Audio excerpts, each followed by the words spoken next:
Salut les amis, on se retrouve aujourd'hui pour une nouvelle vidéo. Déjà, je voulais vous remercier pour vos commentaires hier, pour vos likes. Merci notamment à Maël, merci Lionel, tu m'as régalé avec ton under 2,58 Montpellier et le BTTS Lance à 2,25. J'adore ton contenu et tes infos. Et bravo Youbet pour le pronostic VIP, super team, la meilleure sur le marché.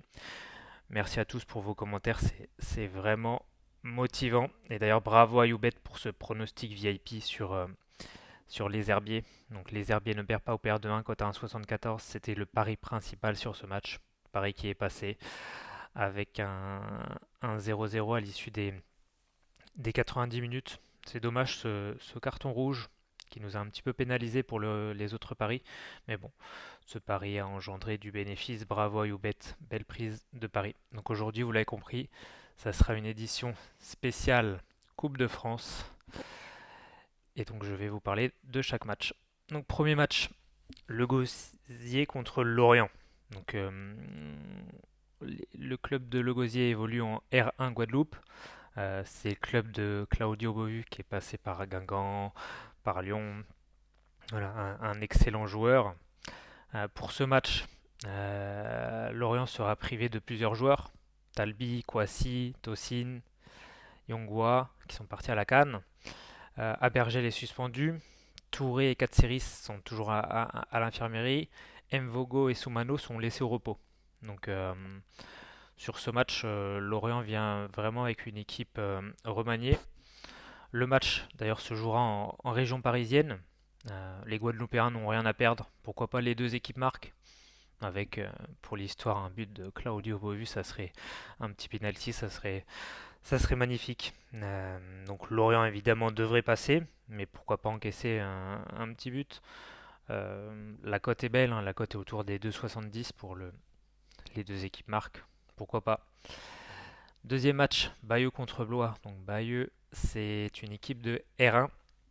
Blois, c'est une équipe de N2. Blois, c'est une équipe renégable en N2. Donc le club de Bayeux, eux, ils vont avoir un effectif au complet pour ce match, avec le retour de deux joueurs clés qui étaient suspendus au dernier tour, Romain Guillotte et Benjamin Renaud. Je les cite parce que félicitations à eux pour leur parcours. Puis si jamais ils nous écoutent, c'est vrai que sur Mediaprono, on a déjà des membres Gold qui participaient à ce tour-là de Coupe de France. Donc pourquoi pas, si vous m'écoutez, n'hésitez pas à nous faire un petit coucou. Blois devra faire sans son meilleur buteur et sans le latéral droit Grégory Coelho. Et le défenseur central est aussi blessé. Donc les grands malades, c'est le surnom un petit peu de cette équipe de Bayeux, ont pourquoi pas une petite chance ici. Donc pourquoi pas des paris en faveur de Bayeux. Bayeux marque, Bayeux ou nul. J'y vois pas trop d'inconvénients là-dessus. Alors ensuite, le match suivant. Bischheim contre Metz. Bon, la cote de Metz a énormément monté, elle est à 1,90 maintenant parce qu'il faut savoir que Metz doit faire sans déjà trois internationaux qui sont retenus pour la CAN, donc Gbamin, Diallo et Sabali. Le latéral gauche qui est blessé, Terry Yegbe qui est blessé également. La cote de Metz est sortie à 1,30, elle est rendue à 1,90. Bon, ça commence quand même à faire un petit peu haut. Bon, le coach Messin a dit qu'il allait éliminer sa meilleure équipe, mais bon, la meilleure équipe de Metz, il manque quand même beaucoup de joueurs. J'en parlais avec Flo, un ami messin, et on était plutôt d'accord qu'il fallait plutôt tenter des paris en faveur des locaux ici, en faveur des Alsaciens. Un over, un but, Bischheim, ou les deux équipes marquent quelque chose comme ça, ça pourrait être intéressant. Framing contre Chantilly. Donc Framing, c'est une équipe invaincue cette saison. 16 victoires, 2 matchs nuls, équipe de Régional 2. Chantilly, équipe de National 2. Les codes sont assez logiques, mais le match est assez ouvert au final parce que Framing se balade en Régional 2 et donc ils peuvent jouer le niveau au-dessus. Je pense que j'irai pas sur Chantilly. Il y a peut-être de la value sur des buts de Framing ici. Saint-Maur-Lusitanos contre Lille. Donc Saint-Maur, il faut savoir que c'est le club qui appartient à Kevin Diaz, qui participe régulièrement à l'after-foot sur RMC.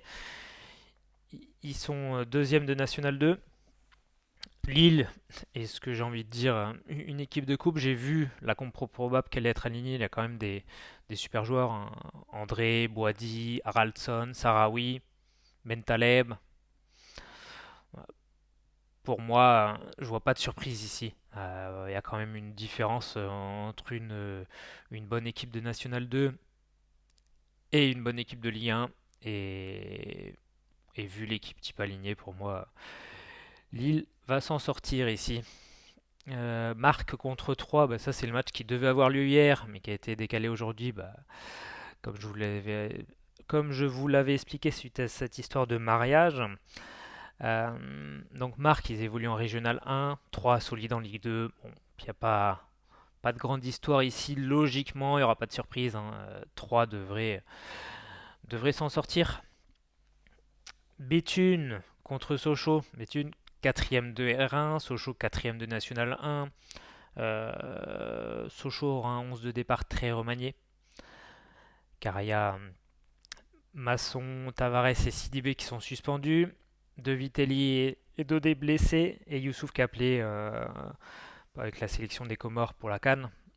C'est un peu le même contexte que contre Pontarlier au match précédent au final, où Sochaux s'était qualifié au tir au but. Après, Sochaux fait un bon début de saison. Pontarlier, c'était plutôt une Nationale 3. Bon, je pense que Sochaux va s'en sortir ici. Mais ça risque d'être un match pas si simple. Grenoble-Lancy. Là, il manque plusieurs joueurs clés à Grenoble, alors que Nancy récupère plusieurs joueurs, même si le capitaine sera toujours absent. Donc il manque à Grenoble le capitaine, donc défenseur titulaire, Gaëtan Paquiez, le gardien Mamadou Diop, gardien titulaire, et l'attaquant titulaire Moussa Djité. Donc là, les trois joueurs sont absents. Pour moi, Nancy qui revient bien dernièrement, qui enchaîne plutôt les bonnes performances. Je donne un avantage à Nancy ici. Nancy gagne, remboursé si nul. Lyon-La-Duchère, Toulouse. Donc il faut savoir que Lyon-La-Duchère évolue au même niveau que la réserve de Toulouse. Toulouse a dit qu'ils aligneraient une équipe compétitive. Bon, il y aura certes pas leur capitaine Rasmus Nikolaisen qui est lui est blessé, mais il va aligner une équipe avec plusieurs joueurs cadres.